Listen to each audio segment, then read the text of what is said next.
Hello! Today we will talk about idioms. First, we will learn some idioms. After that, we will listen to a short story titled Hidden Valley.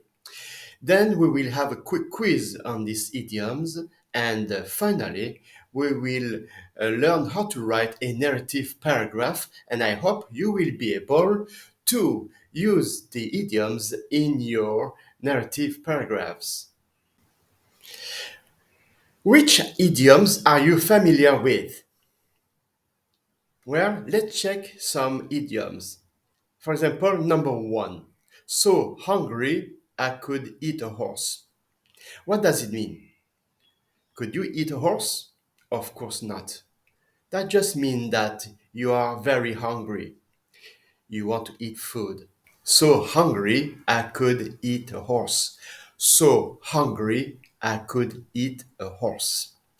How about number two? Be in shape. Be in shape. What does it mean? Well, that means that you do a lot of exercise and your body is in good condition. You are strong. Be in shape. Be in shape. How about number three? Check it out. Check it out. What does it mean?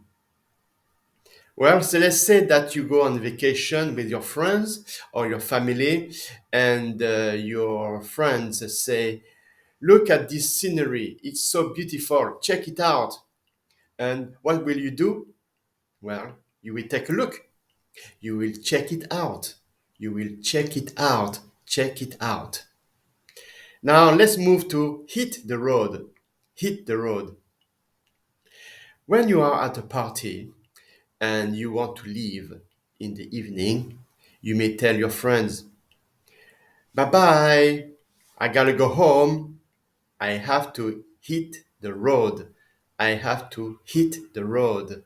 Bye bye. I have to hit the road." Now, number five, hang in there. Hang in there. What does it mean? Let's take an example. For example, you are at one exam. You have to take one exam and you have to write until the end. You have to keep writing. You cannot stop. So you have to tell yourself to hang in there. Hang in there. Now let's move to number six, pig out. Pig out. Well, when can you pig out? Let's say you go to the buffet and you have to pay $200. You have to pay some money or 60 US dollars. And what do you want to do? Well, you want to eat as much as possible to make your meal more valuable. So you are going to pig out. You are going to pig out to eat as much as possible.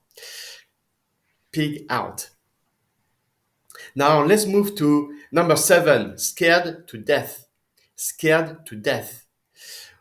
Could you tell me one situation in which you could be scared to death?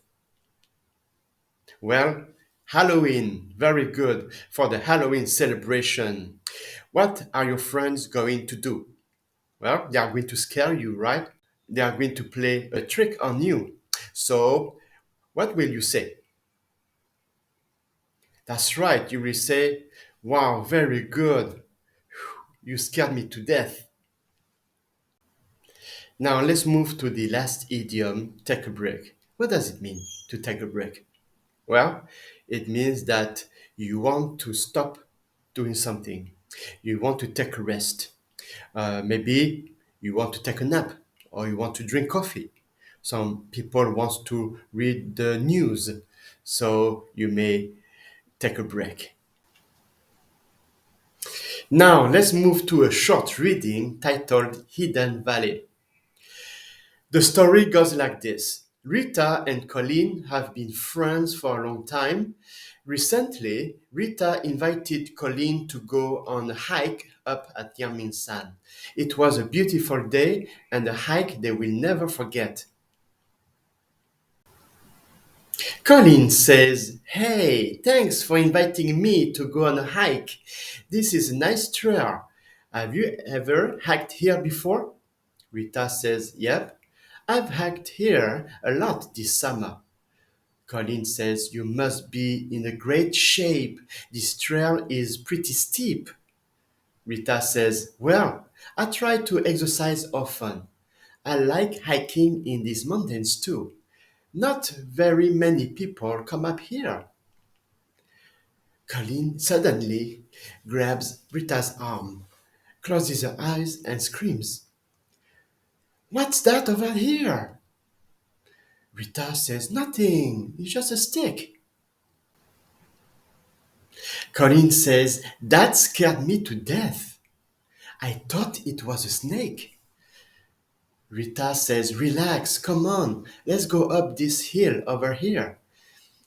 Colin says, "Okay, it sure is beautiful around here." Let's have a quick quiz. Did you hear any idioms? How many did you hear? Well, there were two idioms. Can you tell me the first one? The first one was be in shape. When you do a lot of exercise, when you hike in a mountain, your body is in good condition. You are in shape. You are in shape. How about the second idiom? What was the second idiom? That's right, scared to death. Scared to death. When you go to a Halloween celebration, you may be scared to death. When you see a snake, you may be scared to death. Let's move to the narrative paragraph. I hope you will be able to use idioms when you write a narrative paragraph. Now, I can hear your question. What is the purpose of writing a narrative paragraph? Well, you will have to tell a story so well that the readers feel they were there at the time of event. Your narrative paragraph must include 3 points. First, you will have to write a topic sentence. Second, you will have to write supporting sentences.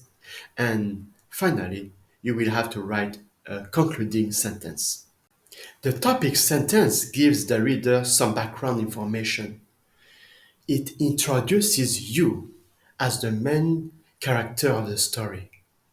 And it also gives some idea of what will happen in the story. The supporting sentences tell the story by explaining the sequence of events.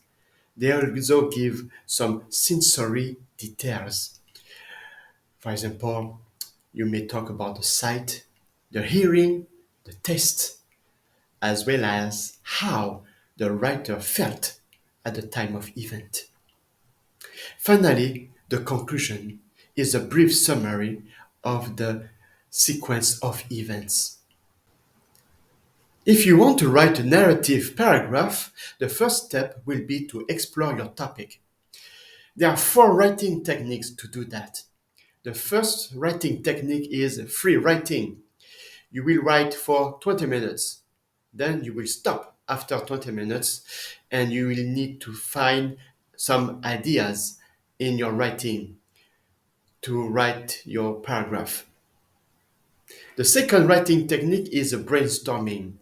You may gather together with your friends and generate some ideas about your narrative paragraph. The third writing technique is clustering. You may use a diagram to find some ideas around one keyword and you will generate ideas this way. And the fourth writing technique is to take some notes when you go to the library. If you want to write a narrative paragraph, you will have to write a topic sentence. Remember that the topic sentence gives the readers some background information. It introduces you as a main character and it gives some idea of what will happen in the story. If you don't know what to write exactly, you may use the clustering. You will need to find one keyword and generate ideas around this keyword. Then you will be able to write one sentence, which will be your topic sentence. The second step is to write your supporting sentences. These sentences tell the story by explaining the sequence of events, and you will have to add some details. In my story, I traveled to Thailand 20 years ago. My first supporting sentence is one day I was feeling bored. My second supporting sentence is I noticed some elephants were feeling bored too.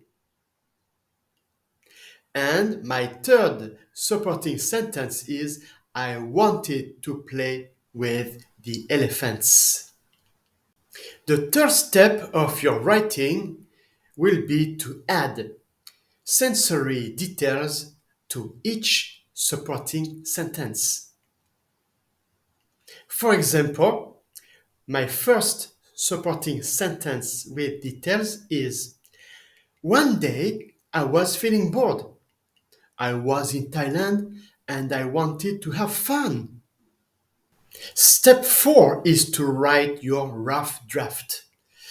This is just the first shot of your writing. Then you will have to move to step 5. Step 5 is to add connectors and to proofread your paragraph. Finally, step 6 is to write your final draft and to give it to the teacher.